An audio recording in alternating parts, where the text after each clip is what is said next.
I was blessed to grow up in North Carolina, where I could sing in the church choir and the high school chorus, where I could take piano lessons with the extraordinary Bess Gale, where I could square dance and clog up and down the Hendersonville Main Street on muggy Wednesday nights where my granddaddy lived, and where I could make my theatrical debut at the Jack and Jill Elementary School as the caboose in The Little Engine That Could. A performance that local legend has it was definitive. Throughout all of this, in addition to being able to do and to be able to practice and be able to figure out if I had any artistic talent or not, I was able to witness the work of the professional artist on a regular basis. The community concert series, some of you may remember, which brought Isaac Stern and Leontine Price and the San Francisco Ballet through the High Point College Auditorium. The North Carolina Symphony tours to cafetoriums, if you remember those things, where we would be astounded by the wall of sound that we would hear. The Greensboro Coliseum, where I saw Ferrani and Teicher and Peter, Paul, and Mary, and Ike and Tina when they were still Ike and Tina.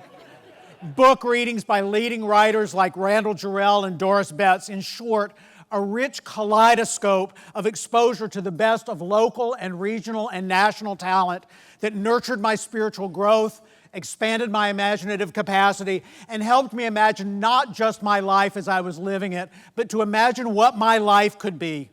And it's exactly this kind of combined experience, the type to do and to try and to test, to spread your wings, as well as to see the best of the national talent, that are the experiences that the Blumenthal Center offers you every single day here in Charlotte. Many of you, I think, are here tonight to celebrate those transformative experiences, or I hope you are, even while I realize that others of you may be here for other reasons. Some of you may be here, for example, to celebrate the role of the arts as an economic engine in Charlotte. In 2017, the year of your most recent study, arts and culture generated $359 million in economic activity, $45 million of that driven by the Blumenthal Center alone. It supported 11,186 full-time jobs. It attracted 21,000 volunteers who together put aside 837,000 volunteer hours. And it gave $31.5 million in local and state government revenue. In addition, audiences on top of what they spent for tickets spent another $181 million. An average of $26 per resident, $51 per visitor, spent at restaurants and bars and souvenir shops and parking, B&Bs and more. And we put $260 million directly into resident household income. Income we often forget to talk about. Income that went to the caterers for tonight and for the waiters. Income that went to the engineers who built this great facility. Income that went to the piano tuner who tuned the instruments, or the fabric store where you buy the fabrics for the costume, the printer who printed the programs. And in a much overlooked economic driver, which we discovered when we measured it in New York about the impact of the Christo exhibit, and we found that in 3 weeks that art exhibit had generated $1 million in babysitting fees. In virtually every respect, the arts are a key component of a robust local economy. Others of you might be here to celebrate the educational impact of the arts.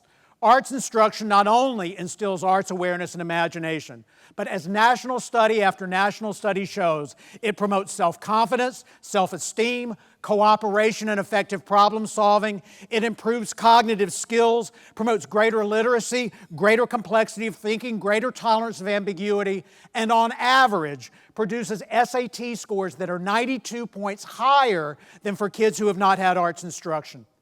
Your own Charlotte-Mecklenburg Arts Council has adopted the arts as a core curriculum subject for its 21st Century Skill Development Project, offering arts instructions to more than 100,000 students locally. And on the Charlotte-Mecklenburg website, it says in big letters, students highly involved in the arts earn better grades, perform more community service, watch fewer hours of television, report less boredom in school, and are less likely to drop out, which is especially important when we remember that the single greatest indicator of incarceration is the failure to earn a high school diploma. And other people will largely be here, I hope we're all here to celebrate this, to celebrate the role of the arts in transforming neighborhoods and promoting community cohesion. work that, of course, it's about physical transformation, it's about promotion of public safety through cultural districts, it's about civic beautification, but it's also about allowing communities defined by race or faith or gender or sexuality to stand forth and proclaim themselves, to promote mutual understanding and respect for diverse traditions and culture, which is at the bedrock of any conversation we want to have about true equality and equity in this country.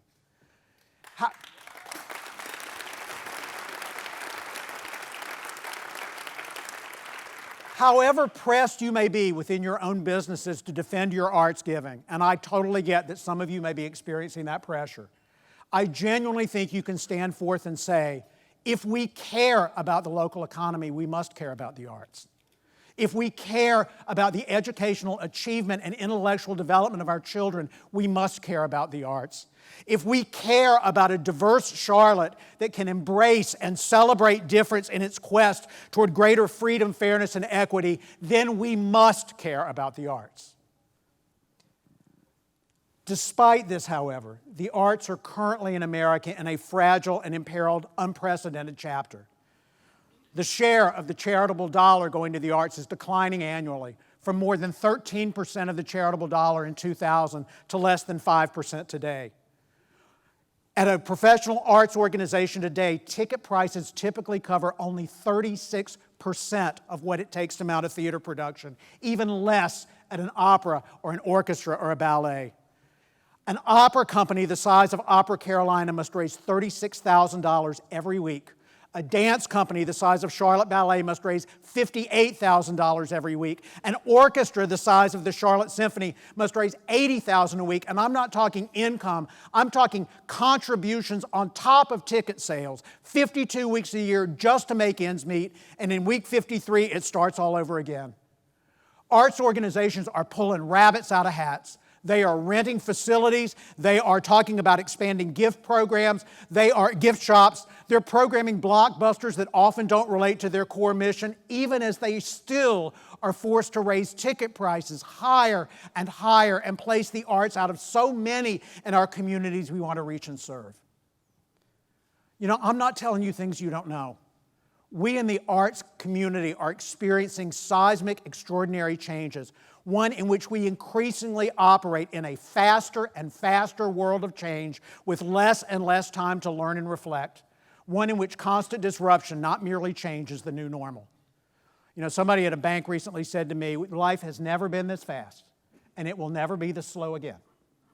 And we are in that moment where who we are, how we think, how we congregate are all changing at lightning speed, often in confounding but sometimes in exhilarating ways. Shifting changes of who we are as a country as we move to a non-majority country gives us new opportunities for new collaborations, new forms of expression, new partnerships, new ways to see the world as voices far too long denied the stage are finally taking the stage they deserve. But admittedly, it's undermining traditional patterns of audience allegiance and attendance and undermining the traditional authority of cultural institutions to set a cultural agenda. The impact of technology, even while it connects us across greater and greater distance, is changing our attention span. It's exploding the competitive environment for our leisure time. It's training us all to think I can have the arts in my own home anytime I want it, day or night.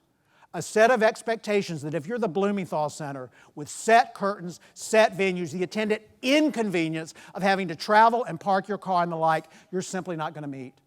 And what's it going to be like in 5, 10 years when we say to a young person, that symphony, orchestra, or ballet ticket is $50, $75, $100, when they've been used to consuming culture on demand 24/7 for $1.29 a song or for free? You know, the shift in the concept of a community from the geographic to the virtual, the erosion of traditional concepts of authority, especially across intergenerational lines, all these and more are disrupting and changing arts organizations no matter how efficient we've been in the past. You know, this new chapter, on the one hand, is bringing some blessings. It's causing us to look rigorously outside our walls, to become crystal clear about what we stand for and why we must survive, and build a case not only for the quality of our work, but for our relevance. It's requiring us to adapt and to change, and boy, is that scary. And sometimes it signals resistance and resentment, not only in some of our audience members, but in our own boardrooms and in our own staff, not because people are recalcitrant or stubborn, but because change signals fear that they may be losing something that gave such deep and profound meaning to their lives, the very reason they had historically given us their time, their energy, and their counsel. And it's requiring us all to look at you all in new ways, while we've always recognized the importance of audiences and donors, and to say, you know, we are going to need you guys more urgently in the chapter ahead than we have ever needed you before. We need you if the arts are going to reach their full potential in promoting larger community health. And frankly, I think the arts are going to be even more important in the coming decades. Think about the growth in creative industries, the explosion of iPods and iPads, the gaming industries, which are founded in design and visual arts and populated with content of music and theater and scripting and more. And no matter what your industry, the true earmark of leadership is going to be emotional intelligence. The ability, yes, to align action with values, yes, to commit, but ultimately empathy, the ability to listen to others, the ability to motivate others even as you change the very things the arts instill every time we take the stage. The arts are going to be more important if we led them in educational reform and cognitive development. Traditional math and science education, while critical, falls short of the integrated left-right brain thinking the future is going to demand. A distinction that was articulated by Mike Huckabee, not my favorite politician, but that's just me, by Mike Huckabee, who said math and science education only without the arts is like creating a database without a server. The arts are going to be more, yeah, is that the computer industry? Go servers! The arts are going to become more important as we move to a democratic, pluralistic society. In the arts, people are allowed to be the subjects of their own experience rather than the objects of experiences from others. And in a world, frankly, where anybody can have a blog, where anybody can have a platform, where we are increasingly polarized and fractious and rancorous, where we surround ourselves with people like us to reinforce what we thought before we went in the conversation, the arts can foster not merely expression, but deep listening. That's really what the arts ask us to do, is to listen deeply. And not only to call out in this call-out age, and God knows we can do that well, but to call in, to begin to reconcile accountability with vulnerability and imagination, and to call together, to assemble the widest possible diverse audiences of people not like one another, to view each other not with hostility and fear and suspicion, but with generosity and curiosity. God knows if in this nation we have ever needed that capacity, we need it now. And so in order for that to happen, we need to ask you for three things. First of all, in the shortest term, we need you to vote yes on the sales tax referendum on November 5th.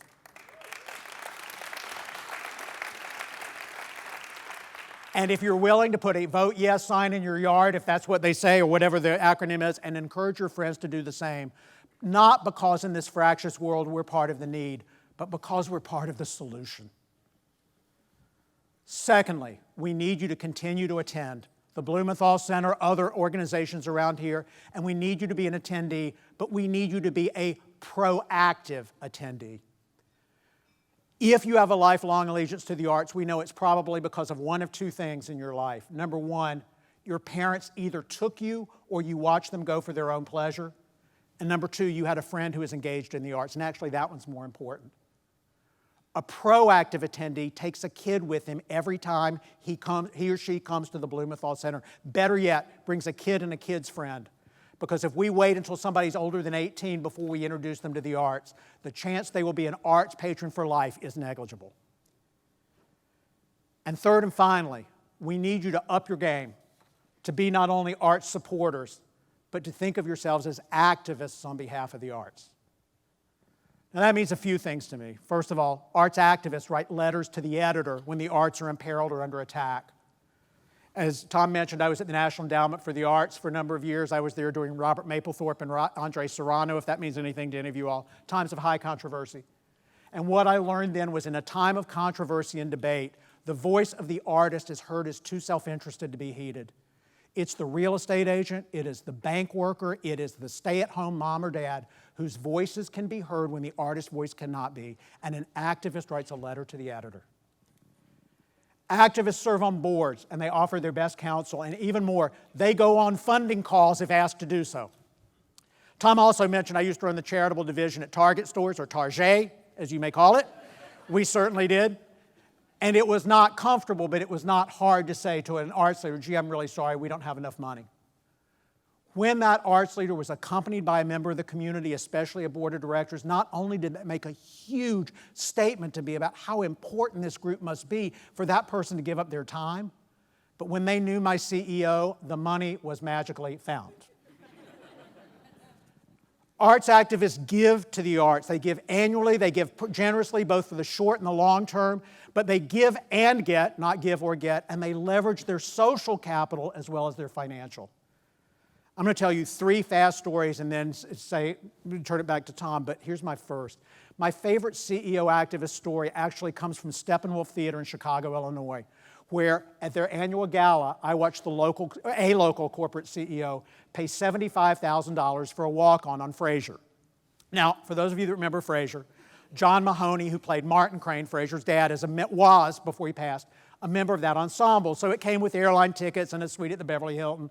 But the walk-on was really, if you're here, the camera, that was your walk-on. At the gala, Martha Lavey, their artistic director, leaned over to me and says, you know, this guy buys this walk-on every single year. She said, but he's never done the walk-on. I said, what are you talking about? She said, he holds an essay contest in his corporation about why the arts are important, and the employee that writes the best essay gets the walk-on. A remarkable way of leveraging social capital and awareness to stimulate a different corporate conversation about the arts. And while I say that's a CEO activist, and God knows, certainly was the case at Target, if the CEO doesn't care about the arts, your uphill struggle is vertical to fund the arts, but CEO loyalty is a big thing.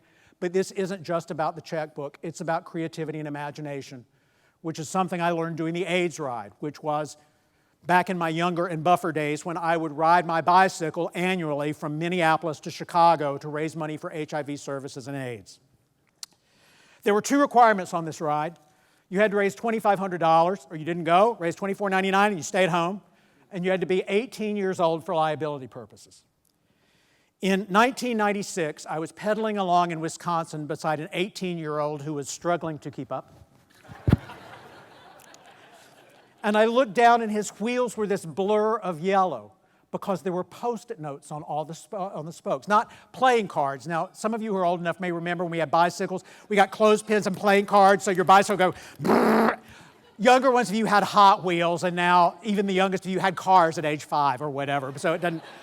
Anyway, I looked down and there were these Post-it notes and I said, what gives? And this kid said, look, I'm 18, I had to raise $2,500, I'd never raised a dime in my life, this was important to me to do. And then I thought, if you can give me $150, which I thought was a stretch for most of my friends, but they could really do if they pushed. If you gave me $150, I'd make you a spokesperson. And each spoke is the different name of a different contributor who pledged $150 for me. This gets better. He said, this is the one that chokes me up every time. He said, I'm taking my donors on my ride with me, very personally. And when I get to Chicago, I'm pulling the wheels apart and giving every donor their own spoke. That kid in 1996 raised $17,000. And if an 18-year-old in 1996 can raise $17,000 who has never raised a dime in his life for something he cares about, there is no limit to what a community of arts activists can achieve. I want to close with a story that I heard first from Fred Adams, which I think the last stretch has been maybe a bit mercenary, and I want to reground us in why this is important work to do in the first place. Fred, for those of you that may have known him, is a Mormon who spent the obligatory 2 years ministering the story of the Latter-day Saints in different parts of the world, and he was assigned to rural Scandinavia. Now, has Book of Mormon been through here? Norway, land of elves, from that lyric. Okay. Land of gnomes. Ooh, ah, ooh. And now you guys are glad, twin nation, I wasn't, triplet nation. Okay. So he was assigned to Norway, where the combination of language and darkness and cold could make the experience dispiriting, to say the least. In an area where darkness could land before 3 p.m., there were many days when they would knock on the door, it would be opened with an unfailingly polite invitation to step inside, long hours of Norwegian folk songs sung at length, accompanied by offers of odd alcohol and mysteriously prepared fish, and not at all a glimmer of interest in the story of the Latter-day Saints. One such night could be bad, but months of these began to take their toll, and one night it was particularly cold. The polar vortex of the time had dropped in, the snow was especially deep, and as Fred and his companion struggled up a snowbank to get back to their lodging, Fred found himself angry and depressed. He had never seemed angrier or tired or colder, never had his life seemed more dispiriting and his quest more futile. But his companion suddenly grabbed his arm and said, Fred, look up, look up. And Fred looked up, and there above them was the Aurora Borealis, the northern lights shimmering in color, part of revealing that profound mystery of which we're both a part. And that, said Fred, is what we do in the arts. We tell people to look up. Yes, the times are historically hard. Yes, our nation has never been so divided. Yes, we have the opportunity to yield to anger and rancor and despair. But we have a choice, and we can work as we must to change lives, one child at a time, one business at a time, one community at a time. In a world where we are drowning in information but starved for wisdom, in which we crave inspiration and community, in which we struggle to rise above the torpor of the day-to-day and search for inspiration and empathy, each of you, through your support to the arts, says to your children, to your business colleagues, and to your community, look up, look up, look up. You are too numerous for me to name one by one, but I want to thank you and all of your businesses for all you do, Bank of America in particular, your honoree tonight, for all you do in telling your community to look up through your support of the arts, pledged as you are to a world of empathy, tolerance, commitment, and hope. I promise you the hand of friendship is extended from the frozen north of Minnesota if I can ever be of help to you in any time, in any way. And I thank you for your kindness and patience in listening to me this evening. Thank you and Godspeed.